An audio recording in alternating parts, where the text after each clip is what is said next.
Thank you, Viri. I have to confess, I am very, very ill prepared today. I've had a very busy week, and I was told that I'm here to tell my stories, so I thought it would be most effective if they were impromptu and from the heart. But like Richard Naidu sitting at the back there, we are now in our advanced years, and just as he can't remember exactly what we got when we sat in the park down there 50 years ago, he remembers a bottle of juice, whereas the rest of us remember a round plastic orange container of some kind of cordial. I'm not promising that my recollections are accurate. They are what I remember today, with last night's drinks still in my head. So forgive me, all right? So let me tell you about me. I was born the sort of early 60s. I was in class 3 in 1970 when we became independent, and I was of the generation that were promised that that were taught that we would have to take over the country and lead, that the future was ours and that we had a responsibility. And that is why when I finished university, I joined the government, because that was what we all grew up thinking we were going to do. We were going to serve the country. I had no ambition to be a lawyer, honestly. I went to law school only because that's what my best friend Imrana did. I followed in her wake, and thank God for her notes. They got me through because she was a couple of years ahead of me and always gave me her notes. I never went to lectures, so she helped me there. When I graduated and came back to Fiji, I didn't even want to work as a lawyer. She is the one who organized my job. My first job was at the Crown Law Office as a proofreader, proofreading the new 1985 edition of the laws, those black books, those of you who've been around. And so that was a fabulous introduction to the law in Fiji, because to proofread, you have to read aloud to the other person so they can check every word, and you go through several proofs of each document. So I spent 3 months reading every single word of the laws of Fiji over and over again aloud. So that gave me a broad knowledge of what all the statutes said. Then when that project was over, she got me a job at the Crown Law Office, where I quickly became, thanks to her again, the favorite of the then Attorney General, Mr. Bale.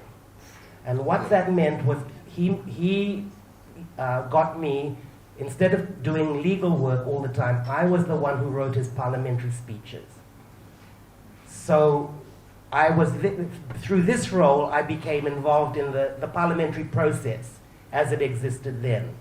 And let me go back one stage. What existed at that time in the constitutional framework was the 1970 Constitution, which itself is 50 years old today, or would have been 50 years old today if it had survived. Just a little bit of a background about that Constitution. The 1970 Constitution followed the British Commonwealth model. What the British did was, as they let go of all of their colonies, they gave each of them a constitution. And all of the constitutions were basically the same. It developed as they went along, but they all had the same model. Ours, which was negotiated in 1968 or 69, all of a sudden at Shepherd's Bush, followed that model, but there was a compromise reached between the NFP and the Alliance Party over the representation provisions. And to understand that and our history since 1970, you've got to go back. Representation in Fiji in the colonial times was originally for white people only, for the British. And then there was a struggle. The Indian community fought for representation, so they got their separate representation. And then as things went along, the Fijians got their representation. So the mindset in terms of elections and power from the very beginning was couched in ethnic terms. Those were the rules of the game, and they've never really changed to this day. The political parties that formed in the 1960s were formed around those rules. So you get to 1969, 1970, the 1970 Constitution is basically a standard world-class constitution where power in terms of the elections is skewed in favor of the indigenous community. because they were the ones who were anxious about not going to independence because the Indian community was greater in number, etc., etc. So there was a compromise in terms of how many communal seats and national seats, etc., etc. Part of the compromise was that within 2 years of 1970, there was going to be a royal commission to look into the voting system. We had that commission in 1972, the Street Commission, and the Street Commission actually recommended a common roll under the single transferable vote, so a move away from the ethnic system. This had been what the NFP group had been fighting for prior to independence. Strangely, however, after the Street Commission came out, everybody just forgot about it, and life went on under the 1970 Constitution. And so when I joined the Crown Law Office in 1986, that was what was working. And so if I could share with you what it was like, so long as the Alliance knew that they were in power, everything was fabulous. It was, people were polite to each other, there were debates, laws were done properly, there was a commitment to the rule of law, to the judiciary, etc., etc. From a human rights point of view, there wasn't a great awareness of human rights. I think the first Bill of Rights case that I know of was one that we did at the Crown Law, which was about arresting somebody at the airport for a debt. That was Sundarji and Kulta. So that was the background. Then 1987 happens and everything breaks. I was still in the Crown Law Office then, and the first sort of review group that had to review the Constitution was the Falvi Committee. That was appointed immediately after the coup, when Ratu Penaya, who was the Governor General, was faced with this problem. I was selected to, the legal counsel to that committee was Professor Keith Patchett, who was seconded by the who had been sent by the Commonwealth Secretariat. I was in the Crown Law, and I was sent across to be the assistant in the Secretariat. So my role, and I remember it vividly, was we went around the country to every corner of the country, and my role was to come up the front and announce whoever was going to give the next submission. And I don't know how many times I had to say, Arya Pratinindis Saba Lautoka, Arya Pratinindis Saba, whatever. So we went around to get submissions, and we traveled broadly. But, sorry, my time is up, but what I remember about that time was there was great fear and anger everywhere. It was palpable. So that there was not a great variety in what we heard. All we heard was either the old Constitution should stay, or the Constitution should be changed to guarantee Fijian majority Fijian numbers in Parliament, and that certain positions should be reserved for Fijians. So it was pretty much like a binary. What then happened was, within the committee finished its work, but there was a side dialogue going on under the auspices of the president between the parties, which resulted in the Dumba Accord. So there was going to be a compromise, but that was not to be, because then the second coup of 1987 happened. And then everything went military after that, until the next committee was appointed, which was the Manueli SIAC committee. I again was in a secretarial role in that committee. The secretary was Fusi Vave, and I was assisting Fusi in a sort of administrative kind of role. I remember writing so many minutes, and then that committee reported, and then it was with the cabinet, and I went away after that. So I went to school, I came back, there was a new 1990 constitution, there was a lot of anger.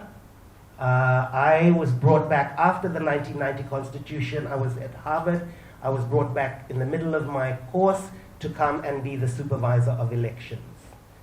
And that was because, as I recall, Jim Bolger or somebody from New Zealand, some important New Zealand person was coming, and Ratu Mara and Ratu Penea wanted to be able to tell them that progress was being made back towards democracy.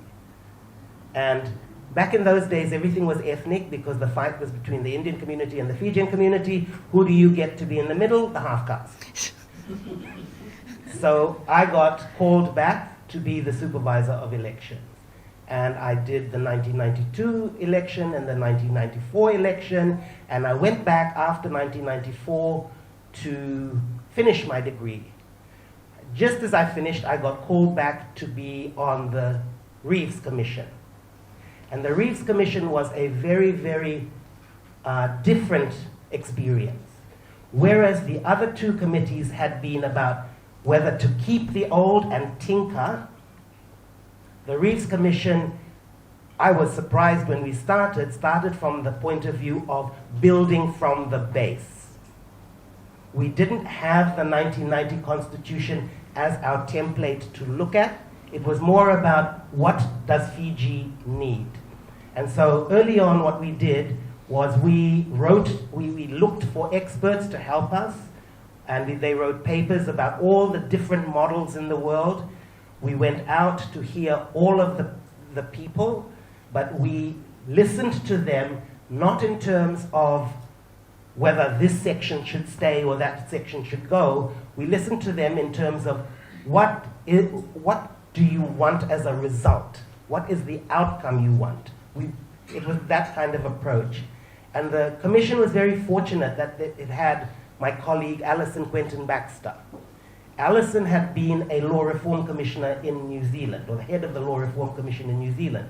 So she brought that kind of expertise which begins from what people want rather than from a text, which is completely different, because if you start from a text, you're kind of stuck with that text or nothing. If you build from the concept, you're open to different directions, and that was the value.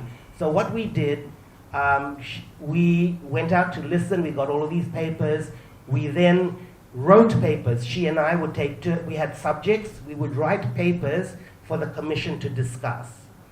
And it was, for the sake of history, the commission was a 3-member commission, which was different from all the others who had gone before. There was Sir Paul Reeves, Mr. Tomasi Vakatora, and Bridge Lau. Sir Paul Reeves's role, he stood back. He was there to mediate. And in reality, Mr. Vakatora and Bridge Lau were the proxies of their communities and their parties. So essentially, they negotiated over on issues over the papers that we provided to them. And the papers that we provided analyzed the issues, proposed alternatives, and they sat and they discussed it. In the initial stages, it was like a love story, their relationship. Honestly, in the initial stages, they were both very, very suspicious of each other, as you would expect. Each of them knew that they had a mandate from the communities that they represented, and they didn't know each other. But as we went along, and I think largely due to Sir Paul Reeves's mediation, they became best of buddies. They became, by the end of the process, they were like brothers, like David and Jonathan. And that was how we managed to reach the compromise. Just to sum up, the Reeves report, the Reeves Commission came up with a report with recommendations that then went to Parliament.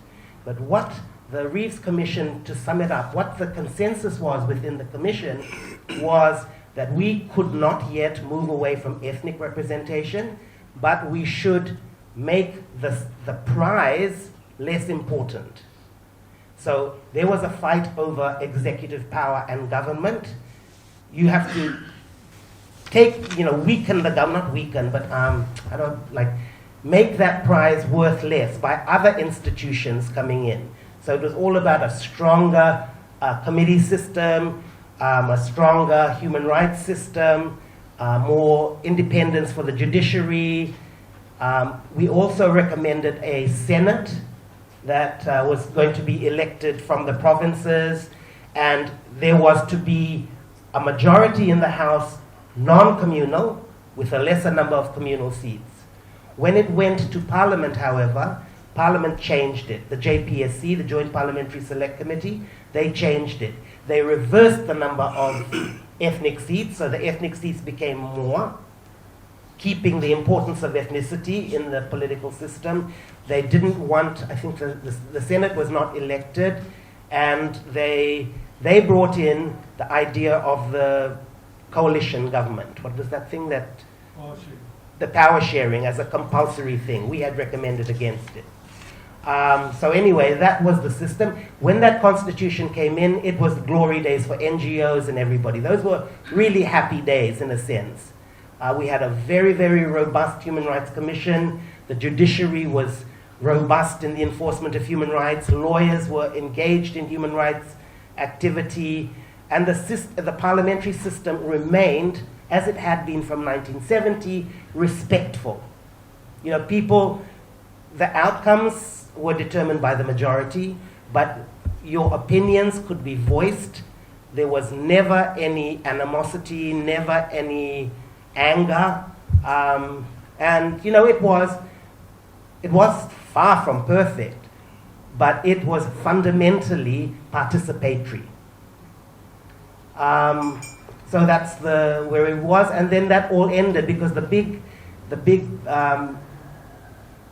objective was to bring stable government. I mean, the idea of every constitution has to be to provide for a peaceful transition of power. And if your constitution cannot provide for a peaceful transition of power within your society, then it has failed. So I will accept that the Constitution, the 1997 Constitution, failed because there was a coup. I mean, you can say this fault and that fault or whatever, but if it happens, the system has failed. And so then we are now in this situation. I wasn't, by the time of the 2006 coup, I was at Monrelease. I'd had enough of this Constitution shit. So I've had a very, very minimal role in the Yash Guy process and just stood back. So that's my story, and I'm sticking to it.